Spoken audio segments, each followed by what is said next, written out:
യിൽ പകർച്ചപ്പനിക്കെതിരെ ദേശീയ വാക്സിനേഷൻ ക്യാമ്പയിന് തിങ്കളാഴ്ച തുടക്കമാകും. പ്രവാസികൾ ഉൾപ്പെടെ എല്ലാ വിഭാഗം ജനങ്ങളെയും വാക്സിനേഷനിൽ ഉൾപ്പെടുത്തും.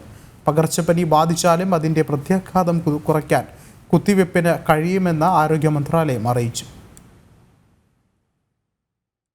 പൊതുജനങ്ങൾക്കിടയിൽ പകർച്ചപ്പനിക്കെതിരായ കുത്തിവയ്പ് പ്രോത്സാഹിപ്പിക്കുകയാണ് ക്യാമ്പയിന്റെ പ്രധാന ലക്ഷ്യം. UAE സ്വദേശികൾ, പ്രവാസികൾ, സർക്കാർ സ്വകാര്യ മേഖലകളിലെ ജീവനക്കാർ, ആരോഗ്യ പ്രവർത്തകർ എന്നിവരുൾപ്പെടെ എല്ലാവരും ഉൾപ്പെടുത്തിയുള്ള സീസണൽ വാക്സിനേഷൻ ക്യാമ്പയിനാണ് തിങ്കളാഴ്ച തുടക്കമാവുക.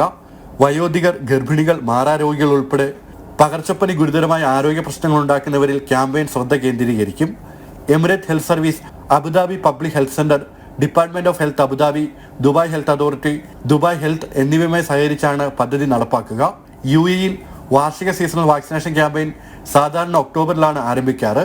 എന്നാൽ സുരക്ഷിതമായ ശീതകാലം ഉറപ്പുവരുത്തുന്നതിന്റെ ഭാഗമായാണ് സെപ്റ്റംബറിൽ തന്നെ പ്രതിരോധ കുത്തിവയ്പ് ആരംഭിക്കുന്നതെന്ന് മന്ത്രാലയം വ്യക്തമാക്കി. ജനം, ദുബായ്.